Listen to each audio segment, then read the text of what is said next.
Hello, everyone, and welcome back to another episode of Parenting is Easy, Said No One Ever. I am your host, Chananya Abraham, and I am privileged today to share with you an amazing conversation that I just had with Dr. Josh Madsen, who is a pediatric chiropractor based in Iowa and has an amazing online presence as well. And I'm so glad that he has it because I think there's so many great things that we can learn from him. I'm going to share all of his links in our show notes, and I want to say that I'm so happy that we had a chance to speak to him, to be honest, both personally and professionally, because I really learned a lot. And there are so many great things that he talks about regarding what we can do at home and how we can help our kids retain information or even learn information if they're not getting things properly based on their posture, neck movement, eye movement, and what we can do at home. And the concept of always be curious, and doesn't just apply to their test scores, but applies to their bodies as well. And we talk about different things that we can do at home to make sure that our kids are developmentally sound. So I hope you enjoy this awesome conversation with Dr. Madsen. Again, if you have any questions or concerns or critiques, or maybe a guest or two, please reach out to us at parentingiseasypodcast@gmail.com, or you can follow us on social media. Please like and subscribe wherever you listen to podcasts. Enjoy this awesome episode. So, Dr. Josh, I want to get right into it here because there are so many things that I think are really important on this topic that I'm so glad we're talking about, because I know personally and also professionally, I'm really glad that we're having this conversation. And on this podcast, this is not something we've actually talked about before, but I want to get right into it regarding the fundamentals. And can you just enlighten us regarding good posture and how critical it is for our children's health and their overall development, and how is that also going to affect their physical and their cognitive growth? So what a lot of people don't realize is like the curvatures, like the anterior to posterior curvatures, or the curves that come to the front, like our neck that comes forward and our low back that comes forward. Those curvatures are actually regulated by our midline cerebellum. So our cerebellum sits in the back of our head and it coordinates everything. There's studies now saying that the cerebellum has 80% of the neurons in the brain. So a lot of people don't realize that midline aspect of that cerebellum is really what creates those curvatures. So if we have decreasing curvatures in our low back and in our neck, or we have that anterior head posture, that means we have decreased cerebellar function and activity. Well, that midline cerebellum, that also fires into our frontal lobes, and it's simply put, all the muscles around our spine, they create what are called gamma oscillations that fire into our midline cerebellum, and that fires into our higher cortex. As our higher cortex gets activated, well, now that's where all of our cognitive centers are. That's where our speech development centers are, our learning centers are. So it comes down to a lot more than just posture and pain, and it actually comes down to brain development. And that midline aspect of our cerebellum actually develops in the first really months to year of life, as a kid's starting to raise their head, as a kid's starting to roll, as a kid's starting to learn to army crawl and crawl. And then it gets reinforced through time as a kid, starts playing in sports and starts getting stronger and stronger. And this is one big reason why I think it's important we're having this conversation, is because when a kid's, let's say they're playing on electronics all the time, their head posture is down and they're not moving. Movement is what stimulates our cerebellum. If they're sitting all day and not playing a video game or whatever and not moving, they're actually getting degeneration in their cerebellum. They're not activating it, so therefore it's not staying healthy. So the more kids move, degeneration, what does that mean? Means like those neurons are actively deconnecting or disconnecting. They're not actually being used. So when neurons fire together, they wire together. Well, the same thing is true as we can have negative plasticity, where if we don't use a system, our brain's like, well, we don't need this system anymore, so let's get rid of those neurons. So it's kind of amazing when a kid is playing video games all day, and that's when you start seeing this posture get worse and worse and worse. But that's really because their midline cerebellum just isn't able to develop and function because they're not using it. So, and that plays into every aspect of life, not only just their movement, but also their cognitive skills, their behavioral regulation, their attentional abilities.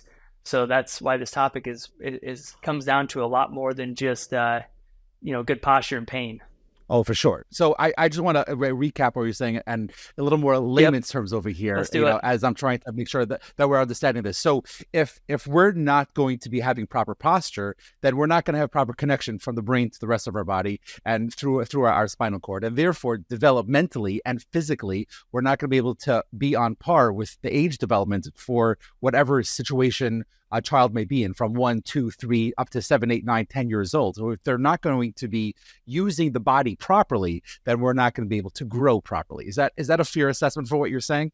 Yeah, yep. And if you, kind of a side note on that is, if you look at every kid that maybe has severe attentional issues or maybe has autism or has behavioral dysregulation, if you look at how they walk and what their posture looks like, you're going to see a breakdown there. Their posture won't be developed like, a child that is really well developed, can focus really well, has good communication skills. Like once you start looking at it, you can't unsee it.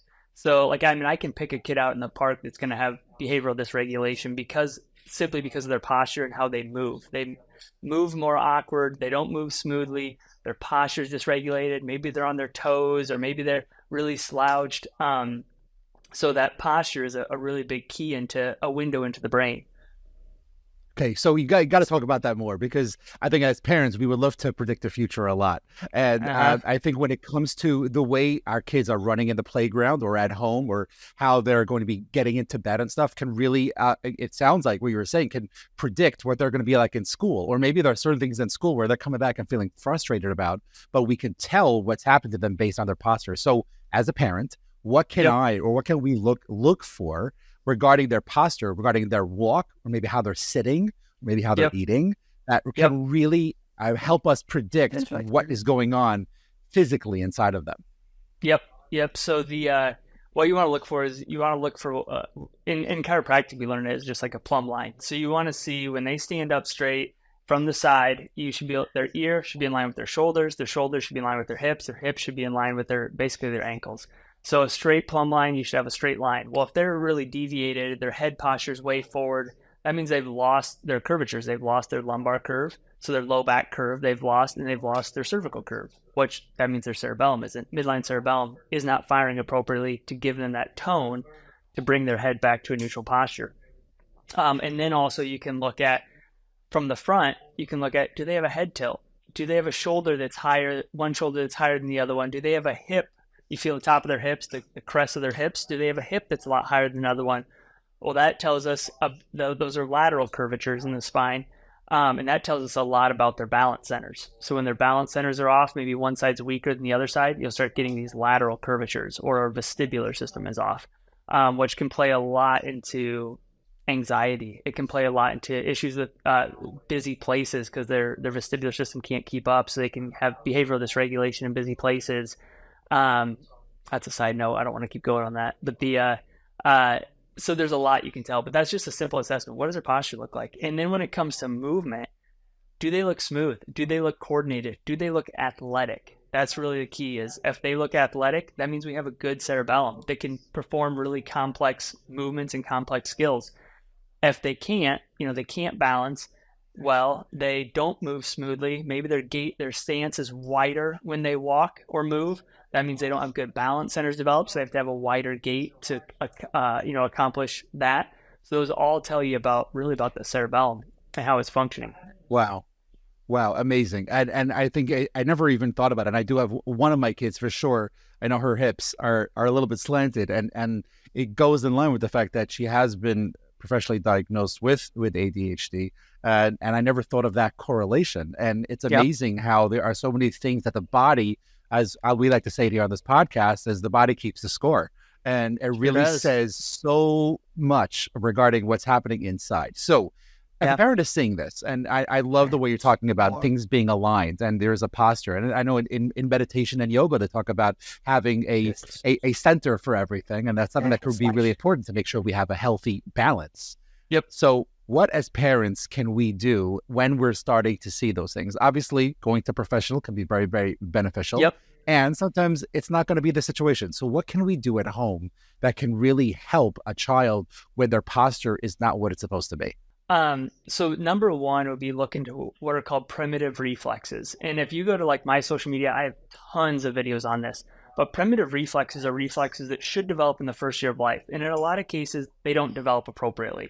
And then they have all this abnormal, think of the right words to say this, but abnormal connectivity of muscles and how they fire together, which can create a lot of postural issues. So like, for example, there's one called an asymmetrical tonic neck reflex. It's long name, but it should go away at 6 months of life. And it's simply, if you've ever seen an infant where they turn their head to the left and then their arm and leg flex on one side and the other side extends, that's called the fencer position. But that's a reflex. It's meant to start connecting our eyes and our hands and start to create flexion on one side and extension on the other side to start to develop our muscle tone and our movement. But then around 6 months, that should go away so we can create a cross crawl pattern. So we can turn our head, extend our arm on the opposite side instead of flexing it. Well, if that reflex doesn't go away, every time I turn my head to the left, my shoulder and pec on the opposite side, my pectoralis muscles fire, which pulls my shoulders forward. And same thing over here, pulls my shoulders forward. So we start getting these shoulders that get pulled forward, and then we start getting a forward head posture with it. There's another one called a symmetrical tonic neck reflex that can do the same thing.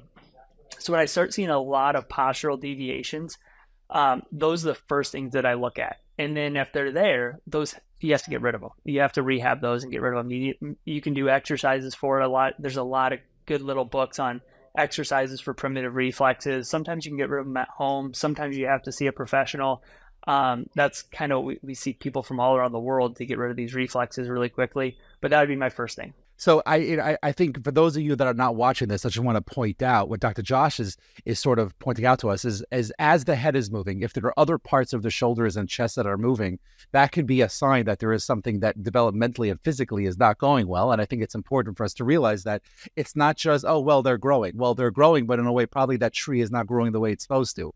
And I think it's important to realize that, that's something to be curious about. We talk about a lot of the ABC of life, of always be curious. And it's not just about the emotional and mental, but obviously the physical is a really, really important part of this. And I'm so glad, Dr. Josh, that we're talking about this, because I think there are so many things that are correlated. We don't even realize are correlated. And specifically, I think 100%. The thing that, we talk a lot about in this podcast, and I talk about it in my practice as well, is gaming, and something that it really affects a child in so many ways. And we've talked about it socially. We've talked about it educationally, and how it can affect schooling and sleeping. And I think the area we haven't talked about, which I think is so important, and what I wanted to sort of get your guidance on, and I think we can all use the guidance from, is the effects physically on how gaming specifically is highly affected in the physical development of a child. And obviously the long-term effects, I think we can all see, and we've all read the studies, but I think in the short term and the here and now aspect of things is something I would like you to talk about, if you can, for a few minutes, just regarding the effects that gaming can have specifically on the posture of our kids. So I always think of it as what's the opportunity cost of something, right? So for example, if they're playing video games for 4 hours a day, well, what are they missing out on? What's the other opportunity for development they're missing out on? And when they're playing all day, they're sitting stationary. They're only moving their eyes in a very small amount of space, which we need to be able to take in our entire environment for normal function, which if you're so think of it as you're training a system. Every time they're on that for 4 hours, you're training their brain to do something. You're training them to focus on a very small window, to move their eyes really quickly, a lot of times not even together. And what happens is every time they get, something good happens, they get a hit of dopamine. And so they pay attention for a short period of time, get a hit of dopamine. Pay attention for a short time, get a hit of dopamine, which trains them to pay attention for a short period of time in everyday life. So then we start seeing attention issues because those kids didn't train themselves to focus for long periods of time that are unrewarded, which is what attention is. So there's that aspect of it. But when it comes to posture, I think of it as, okay, if they're sitting all day, hunched over, they're actively not developing their cerebellum, where if they were outside playing for those 4 hours, now they're actively developing their brain. And they're developing more and more complex skills. They're learning to run faster, jump higher, do, balance better. So I think it's the opportunity cost of you're training them to have these skills that really aren't beneficial for us in everyday life, versus those same 4 hours could be used to where they're actively developing their brain, because our brain really develops through movement in those first years of life. And the more and more we do of it, the better and better development our brain has, and the better capability it has long-term to learn and develop. And so really where I think it is the biggest benefit, I should say. Yeah, that makes a lot of sense, and I'm so happy to hear you saying it. I don't think, and I want it to be very clear, I don't think both Dr. Josh or myself are saying that kids should be completely never having any sort of gaming, and they shouldn't have the opportunity to have that situation. There are situations, and there have been studies that shows, especially for ADD, that certain games can be beneficial, and sometimes having a certain social life online can be very beneficial for a child. So we're not saying, zero tolerance, get rid of it, and it's not something we should ever see again in our houses. But there's a opportunity for a healthy balance that I think sometimes as parents we need to be reminded of, that our kids need, and being able to grow in a way where their body is growing, and if by them sitting and being stagnant, there is an opportunity for growth that is not going to be there. So if they're going to have gaming, make sure they're doing things. Make sure they're part of a swim team, gymnastics team, playing basketball, doing things where they're able to make sure that there is a healthy balance in their body, so that developmentally things can grow properly. And I think the biggest thing I'm picking up so far is obviously education is key. And I think I'm learning a lot over here regarding making sure that physically the body is working properly and developing properly. What are some ways for parents that we can teach our children about the importance of good posture? And are there any like resources or strategies that you would recommend as parents, helping our kids with that? I don't know if calisthenics is the right word. I don't know if it's the word that comes to mind, but there are things that we can sort of do with or for our kids to teach them that's this body movement. I think it comes down to like for example, let's say I'm sedentary, right? And I'm not moving and I'm not doing stuff. Well, now my son's sedentary and he's not moving and he's not doing stuff. So I honestly think it comes down to creating that example for your kids of what you want them to replicate, because kids they're gonna replicate whatever they see.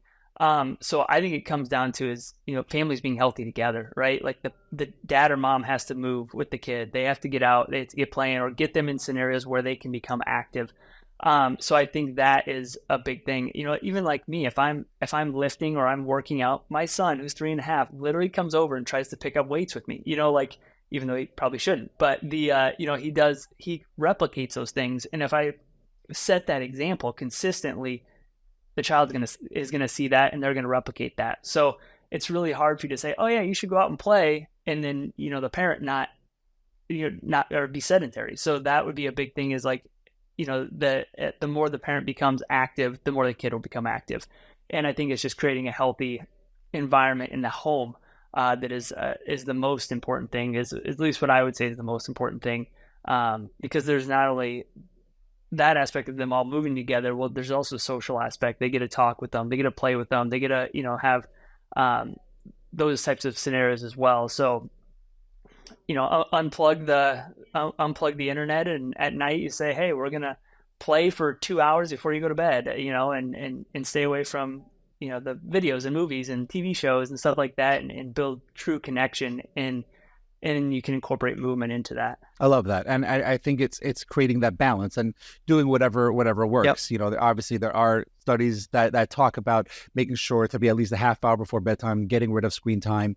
And I like, 100%. It's not just saying, okay, well, we're shutting off the internet, so now you have a half hour before you go to bed, do what you want. It's by modeling the behavior, where I think more importantly, when it comes to children, it's, all right, let's do this together. We talk a lot about behaviorally being in situations where, our kids might need our help cleaning up the mess they made. And not so it's like, well, you made this mess, so you clean it up.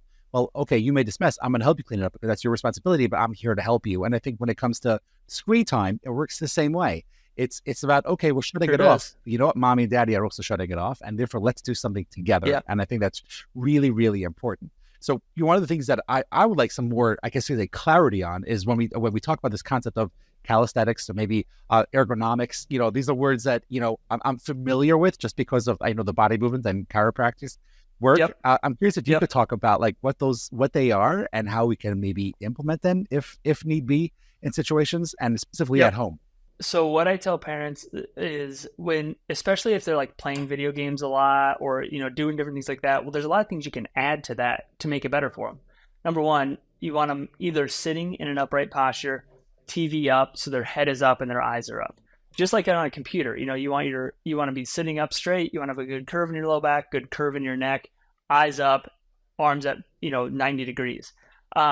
That's kind of the ideal posture. But what I actually like to add to it is saying, hey, if they are going to play video games, let's say they're going to play video games for an hour, Well, do it standing on a Bosu ball. Do it standing on a foam mat. Doing it standing on things that challenge their balance at the same time. Because again, when you challenge your balance, you're going to activate that cerebellum, which is going to create better tone.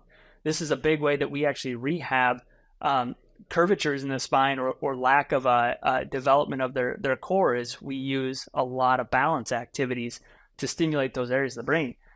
So that's something you can simply add in, and always making sure that their eyes are either level or up, because so many kids have a depressed posture because their head is always down. Well, then they just walk around with their head down all day, which is highly associated with depression. So if we can get them to be head up, looking up, having an upright posture in all activities, or as many as we can, then that's the most ideal scenario. And I just tell parents, if your kid's going to play video games, make it so they're actually moving or doing something that's going to be beneficial at the same time. So that's kind of my bargain. I love that. I think where my mind went when you're talking about that, doctor, is that in the classroom, and there have been studies to show the kids' attentions are able to be better when they have a ball like that they're sitting on. Right. So let's talk about the education aspect of things and what you would like to see in the classroom more. But I think more specifically, what parents can do to sort of advocate for their child in the school system that can be beneficial for how they're going to learn and retain information. Yep. So I once had a teacher. She worked for me for many years. She was a kindergarten teacher, and she got interested in primitive reflexes, and she was at a private school. And so she started incorporating a lot of the work that we do into her classroom, which was awesome. Wow. They were doing stuff for primitive reflexes. They were doing stuff for core stability. They were doing stuff for balance activities, balancing on one foot and doing numbers and letters. And so they were incorporating the body, which in those first, 8, 9, 10, 12 years of life, our brain is really developing through movement. So again, this is where that opportunity cost comes in of if they're sitting for 6 hours a day, that's not beneficial for their body or their brain. So incorporating as much movement, standing desks, or the exercise balls they sit on, so they're activating their core. I think that would be the most ideal scenario for a classroom, even though, yes, there's going to be a little more distractibility because kids are moving a little bit more, but overall it's much, much better for their brain. Oh, for sure. And I'm so happy you're saying that, because it is something that, we've tried incorporating. I know when we're studying for tests with our kids, to have them stand and switch feet as they're thinking about things. My wife still talks about it, even though it's been over 35 years, but she can still sing the song with all the states and their capitals. And it was based on her switching legs and just being able to have a certain memory, which is so amazing to hear. I'm sort of curious from what you've seen in your practice, how you've seen education be affected by the body, and how when parents start incorporating things regarding movement and how they're going to be sitting to retain information, how is that something that you've seen really affect based on posture and how a kid is going to be learning? Yep.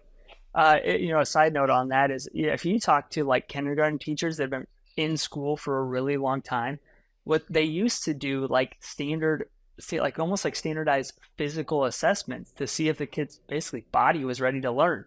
They don't do that anymore. Can a kid skip? Can a kid, balance? Can they do with these things? Can they cross crawl? Those things were just standardized testing that they used to do, but they don't do it anymore, which I think is really interesting. Sorry, rephrase your question. I just blanked on it. I got it. No worries. So what have you seen in your practice regarding how parents are able to see a difference, or how you've seen a difference in kids, that the way they're retaining information based on their balance and their overall movement? Okay, so there's this comes back a lot to those primitive reflexes I was talking about. A lot of those reflexes, they affect how our eyes track and how they develop, especially across midline. So we have a reflex called an asymmetrical tonic neck reflex. Should go away at 6 months, helps us connect our right and left side of our body together. So a lot of kids have difficulty crossing midline, but they also have difficulty crossing midline with their eyes. So you'll literally see, if you have them track, you'll see skipping in their vision as they track, especially right around midline of their vision. And what that means is when they're going to go read a line, you're going to see, boom, this big jump. And that means they lost their spot. They have to re-find where it is. They have to, get back on track and read again. And so you start seeing a lot of learning delays just simply because a kid can't follow a line appropriately because they Yes. don't have those motor skills developed. So that's one big thing is once you get rid of that asymmetrical tonic neck reflex, usually the eyes will smooth out. Sometimes you have to retrain those. When you do, it improves their reading dramatically just simply because they now have a foundation in place to actually track those things. And there's another reflex called a symmetrical tonic neck reflex that plays into how our eyes converge and diverge. Well, a lot of kids can't converge their eyes. This is known as a convergence insufficiency. When they can't converge their eyes, well, now so it means like their eyes can't come in. So like if you bring something close to your eyes and go cross-eyed, that's convergence. Okay. And then when you bring your eyes out, that's divergence. So a lot of these kids can't converge their eyes, so they go to read and their eyes can't get all the way in, so they actually have blurred vision or double vision. And this gets missed so much by their eye doctor, and then I'll send them to a developmental eye doctor and it's caught like that, or I'll check it and find it gets caught really easy. But a lot of these kids can't sustain that convergence or bringing their eyes in and keep that there, so their eyes start to slip and then they start getting double vision and single vision, or sometimes kids literally have double vision, everything inside of like 3-4 feet, and it never gets caught. So if you're trying to read, it'd be like you're trying to read 2 different pages at the same time, and then you have eye tracking issues on top of it. Now you're really set up for failure. And these are basic skills that a lot of kids don't have, especially ones that are struggling with learning. And this is actually how my practice started, was I started working with these kids, and then it's grown from there. Wow. I'm so glad you're saying this, Dr. Josh, and everything you're saying resonates with me. As my teenage son was diagnosed, and one of the things was a tracking issue, and it wasn't picked up until we had him tested by a reading specialist, and she realized how much his head was moving, and realizing let's get his eyes checked, and having to go to a pediatric behavioral optometrist to be able to work out with that tracking. And there is, I don't remember what the exact number is, and maybe you could, refresh my memory, but when it comes to going back and tracking within a paragraph, there is a normalcy that is, I guess you could say, is not alarming when it comes to the amount of times we might go back and track. But what I do remember, the first time he did the testing, of his numbers being almost double of what the norm was, and him not being able to track properly, and through different exercises that we were given to work on at home, having specific lenses put in. One of the things we realized is him having horrible peripheral vision, and therefore having to work with that to make it that he's able to concentrate on what's in front of him. But because he couldn't see what was happening around him, he was making sure that he was getting everything. So he was going around, moving his eyes a lot, and his head moving a lot because of that. And there's a very high correlation when it comes to the tracking issues with either an ADD or an ADHD diagnosis in a child. So I think there's a lot to be said. So I'm so glad you're saying this. What can parents, if you can pinpoint, look for specifically when they're looking at how a child is reading, or how they're viewing things around them? How can they pinpoint, or maybe certain things that they can look for to say, oh, maybe I should go see a professional about this. This is something that my child is not doing properly. So what I simply do is I'll put a dot on my finger, and I'll make sure I'm at least 18 inches away from their eyes when I start this. Because if you're closer than that, it creates convergence to the eyes. So we don't want to do that yet. So we want to stay at least 18 inches away, and just track side to side. Not fast, just like a nice, smooth back and forth. Any kid that's really over like 5 should be able to do that really smoothly. You shouldn't really see many starts or stops at all. If you're seeing a whole bunch of starts and stops as they track, those are called saccadic intrusions. We shouldn't see those at that age. So it should be able to smoothly track side to side without seeing any big skips or jumps. And same thing up and down. We should be able to see nice, smooth tracking up and down. If you start seeing a whole bunch of skips and jumps, that's lack of integration of those centers. Then I bring that dot right in nice and slow towards their nose, towards their eyes, and tell them to keep their eyes on it. We should see their eyes just come in nice and smooth together. We shouldn't see one side come in, another side not quite coming in or jumping around. We shouldn't see their eyes come in and then one just drifts off, which you see a lot, is their eyes will come in, and it just completely drifts off. And their eye, what happened, that's called visual suppression. Their brain literally shut off their eye, so they didn't get double vision. And that happens a lot. So looking at, can they track smoothly? Can they converge? That would be the top thing that I would do. And then from there, like we use in our office, we use a system called a right eye. So I can actually, it records their eye movements.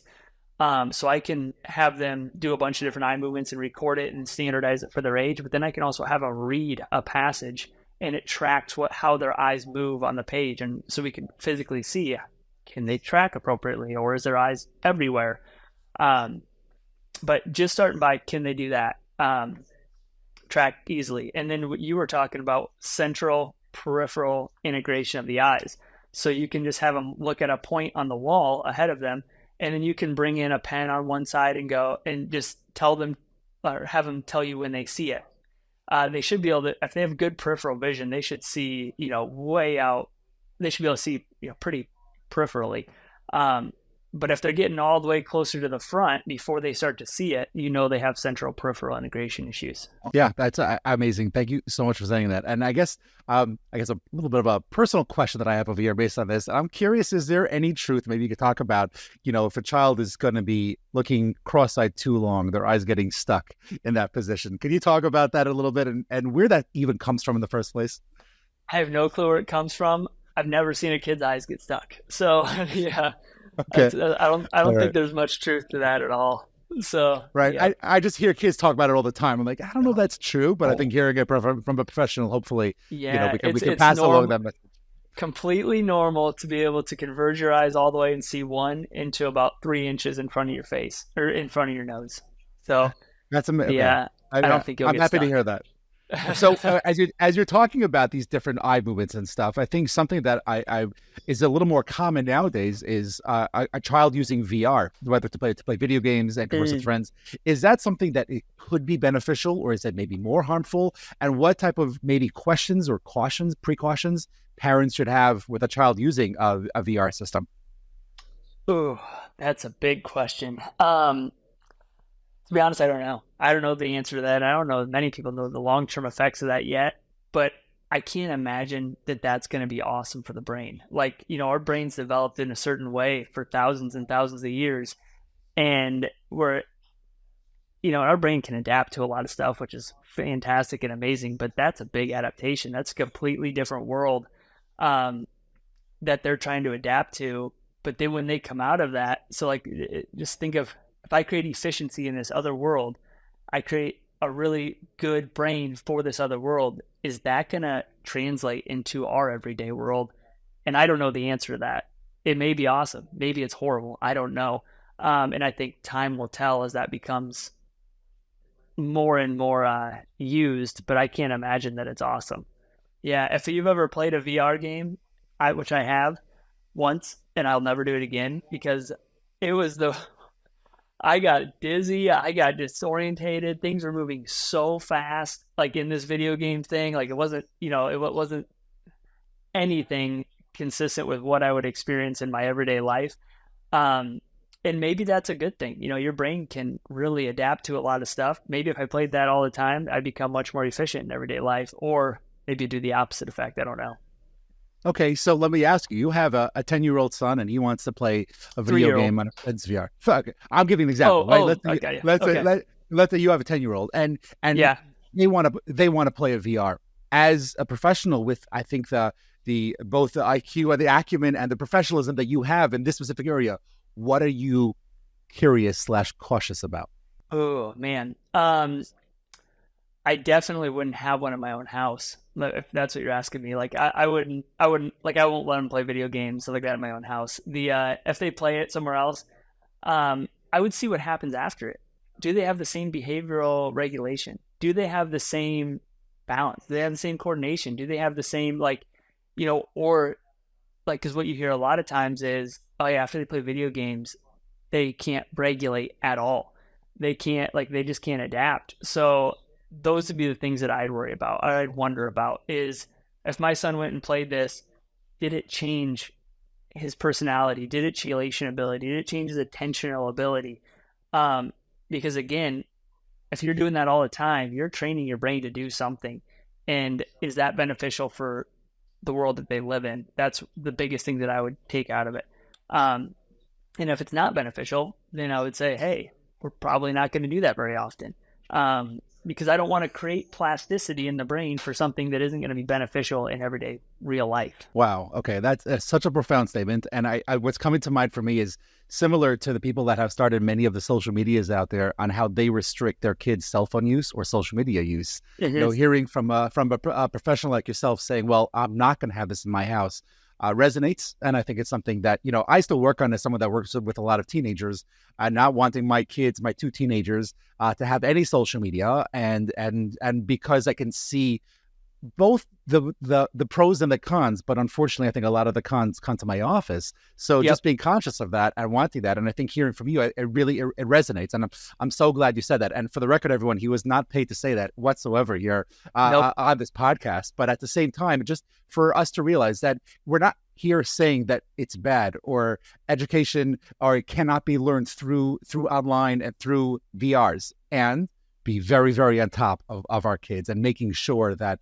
they're getting what they can from it, but it's not hindering their growth in any way. And this has been absolutely such an amazing conversation, Dr. Josh. And there are so many things I want to sort of talk about more, but I'm curious, my last question for you right now as we sort of finish up over here, is there a specific story or client that you can think of that you have seen by you getting involved and by that early intervention from parents, how by parents being on top of the physical aspect of things, you've seen that child develop educationally, personally, and socially and mentally in a way that is really, really helpful to the changes that the parents have helped implement based on the work that you do with them? Is there a story that you can share with us? Oh man, if you go to our social media, you'll see hundreds of them. There's so many, but I want to give you an example of a kid that I worked with a long time ago that was addicted to electronics, and what change happened when we didn't let him play anymore. So he was playing video games like 8 hours a day, so addicted. And the first thing I did was said, to break an addiction, you can't be like, oh yeah, I play for an hour a day, because it's not gonna happen. So we broke the addiction. We said, we're done. We just went cold turkey. He didn't play it anymore. But when did that ended up happening? So he was, he would have been considered like Asperger's at that time or high functioning autism. What happened was he picked up a guitar, and at that time it was really hard because all of his friends were on video games. That's how he interacted with his friends, which is a way to interact. But again, what's the cost benefit, right? So we took that away. After a week, he didn't care anymore, and he picked up a guitar. He has perfect pitch. He can play any song by listening to it once. He is a genius when it comes to a guitar, and it's amazing. Like I follow him on social media now, and I listen to him. I'm like, that is the coolest thing I've ever seen. Like he'll replay all this stuff on Instagram, and it's awesome, truly awesome. But that would have happened if he would have continued to play video games. He would be in his parents' basement now, like forever. But instead, he picked up a guitar. He made friends there. He's in a band. He is crushing it, and he has perfect pitch. He can hear perfect tone, and is amazing at a skill that is going to serve him long term forever. And it's something he can do the rest of his life, and it's a skill set that isn't matched by many. So again, I think it comes down to making sure that we're putting kids in an environment that is going to be beneficial long term. And being in front of a video game hours and hours a day is definitely not that, from my opinion. But that's just my opinion. 100%. And thank you so much for saying that. I think we could use a lot more Charlie Puths and Justin Biebers out there that are, internet sensations and making them to be who they are. But I think the biggest thing I'm taking away from this story, and I hope this is something that parents realize, is that it takes a week. So if your child is in a place where they're so unhealthily involved with their electronics, it's going to take time. The consistency and making sure that you're giving them something else to do. Don't take it away and say, now you're on your own. It has to be replaced with something else. It's like telling someone that has a bad habit of biting their nails, well, stop biting your nails. Well, do something else instead. And it works the same way when it comes to their electronics. And if you're going to take away something that they're doing for 8 hours a day and then say, well, go outside and do something, that's not going to be enough. Replace it with something. do something else, whether it's a swim team, gymnastics, a guitar, a drum set, which I know could be a little bit annoying sometimes, so put it in the basement, but making sure that they're doing something else and you're there to support what it is that they're doing. And I'm so happy you said that. And it's such an awesome story. And, hopefully we'll see big stuff from this guy one day. But, as we sort of finish up over here, and I'm so glad for your time and thank you so much for this. I'm curious if there is anything that we didn't talk about based on these amazing conversations that we had, anything that you want to leave us with regarding this conversation that maybe us parents can know more about. I would say that just the biggest thing from our side of stuff is, if your kid is struggling with learning or maybe behavioral regulation or, attentional abilities or any of those types of things, look at their motor development, because a lot of people don't realize that our brain develops through a huge aspect through motor development. And if they don't have those motor skills in place, all of those things become so much more challenging and so much harder. So that would be the big thing that I would recommend anyone that has a kid that has challenges, cognitive challenges, behavioral challenges, whatever it might be, is they have someone assess primitive reflexes, balance integration, eye tracking ability, because those things are so foundational just for normal brain development. So that would be my big kind of takeaway would be look at those things, have them assessed, and start rehabbing those things, because they truly make a massive difference in how that kid's functioning, and then therefore how their cognitive skills are, and also how their mentality is. Yeah, I thank you so much for saying that. I could not have said it better myself. And I think, like we talk about here on this podcast, is, ABC your children. Always be curious around what they're doing, what's happening. And I think we can learn so much by just asking those questions. So I really appreciate that. Dr. Josh, even though we're going to be posting it in the show notes over here, can you give us a little bit of a connection towards you and share or tell us about where people can find more about you, how they could get in touch with you? So Dr. Josh Madsen on Instagram, you'll find me there. On Facebook, it's Infinity Functional Neurology. We're in Iowa, born and raised in Iowa, and been practicing for about 8 years. And we got a great practice here, great team. And if you ever have any questions or need anything, we're always here to help. Awesome. Thank you so much. And we'd like to finish over here with some rapid fire questions. And again, I can't thank you more for your time. It was absolutely You're amazing. welcome. This was a long time coming for anyone listening into this. It's been a couple of months since we tried making this work, but I'm so glad we did, because I think there was so much that I was able to learn from this. But I'm curious, Dr. Josh, to hear from you. Is there any, besides for your own videos and stuff, is there anyone either on social media or maybe a podcast or a book that you would recommend where people can get more information to be helpful at home for their children? Yeah. Anything by Sally Goddard. Great book. Lots of it's over primitive reflexes. It's a lot of it's over like primitive reflexes and learning development. Really great stuff there. I really like her books. Let's see. Dr. Malilo's work is really great in the pediatric functionality world. Let's see. I'm trying to think of anything else there.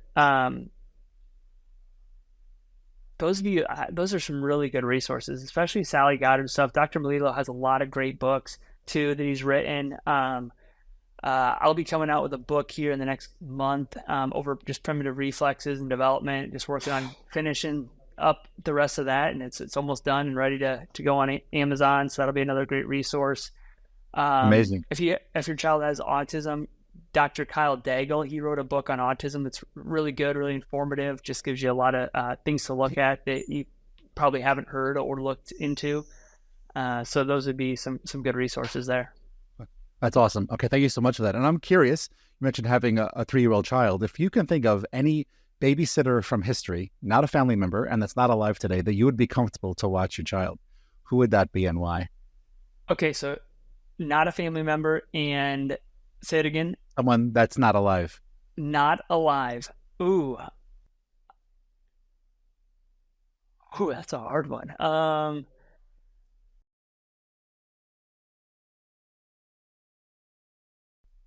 What do other people say?